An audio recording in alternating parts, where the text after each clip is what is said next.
ملګرو تاسو ته چې دا کوم تصویر وروسته کې ښکاري دا یو ماشوم دی او د ده کومه سترګه چې دا د څه وجه خرابه شوه دا ټول حقیقت در سره شیر کومه دا ویډیو نورو ملګرو سره ضرور شیر کړئ. السلام علیکم ملګرو، حکمت جان یم. امید لرم چې ټول به روغ او جوړې او د ژوند په مزو کې به ملګرو دا کوم تصویر چې تاسو ته ښکاري دا ماشوم موبایل وجې موبایل پرې ډزوال شوی او دا یوه سترګه چې کومه ده دا مکمل خرابه شوې ده. تاسو ته به دا سر کې تصویر ښکاري، مکمل ویډیو هم شته. هغه در سره څه وجې نشم شیر کولی هغه ځکه چې څنګه چې تاسو ته پته چې فیسبوک پیج چې کوم دی فیسبوک چې کوم دی وینه او دا ټوپک موپک دا شي نه ماني، نو دې وجې مکمل ویډیوز در سره نشم شیر کولی. په دې حقیقت باندې ور سره خبرې اترې کوم نو تر پایه پورې دا ویډیوز وګورئ او نورو ملګرو سره شیر کړئ.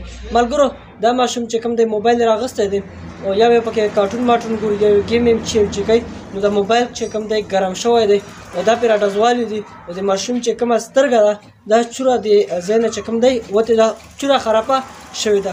نن سبا چې څنګه تاسو ته پته زموږ په معاشره کې چې یو ماشوم کلي کې ویرانی کوي یا نه غلی کېږي یا جاړي ډېر زیات، نو هغه ته خپل والد صاحب موبایل ورکړي چې یا کارټون وګوره یا دا گیم پې وکړه. دا کوم تصویر چې تاسو ښکاري دا ماشوم هم د 3-4 کالو دی.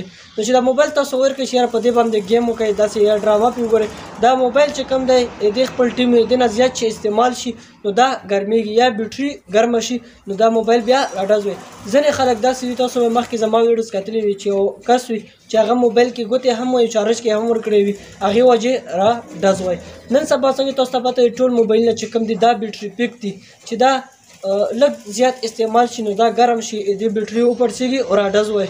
نو ملګرو مهرباني وکړئ چې په خپلو ماشومانو باندې خیال وساتئ ځکه چې د موبایل نه بغیر د هغوی د کارېدلو نورې لارې هم شته دی. چېرې موبایل نه بغیر بل څه تاسو ورکوئ بل څه تاسو ورکوئ. ملګرو دا تصویر کې چې کوم هلک تاسو ته ښکاري دا هم 3-4 کالو وي چې په ده باندې موبایل راډزوالی دی. ملګرو نن سبا که څنګه تاسو ته پته چې په فیسبوک کې هر رقم شی راځي، خرابې ویډیوز هم راځي، صحیح ویډیوز هم راځي. نو تاسو چې ماشوم له موبایل ورکړئ د راډزولېدلو نه بغیر هم د هغه بل ذهن بل طرف ته هم تللی شي. یو کس وایي چېرې دا ماشوم خراب شو، دا تاسو ماشومتوب کې تاسو دغه موبایل ورکړئ فیسبوک کې خو هر رقم شی راځي، نو چې هغه وګوري د هغه ذهن هغه طرف ته روان شي. ماشومتوب کې یو ماشوم داسې وي چې هغه ته تاسو ماشومتوب کې څه وښایي نو دا هغې طرف ته تللی شي.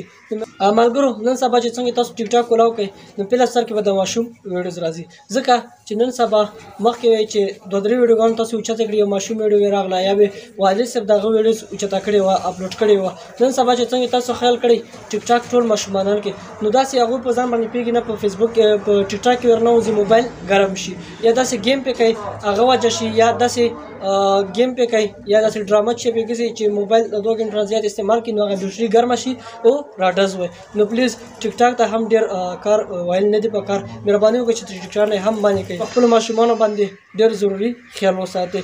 د موبایل نه خو بیخي هم منع کوئ ځکه چې ماشوم په ماشومتوب کې یو طرف ته روان شي نو هغه چې هر څومره غټ هم شي نو هغه بیا د هغې شي نه نشي کلاړی.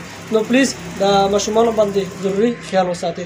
ډېره مننه چې هر چېرته هم یې الله خوشحاله آباد لا نور راکړي. ماله اجازت د الله امان.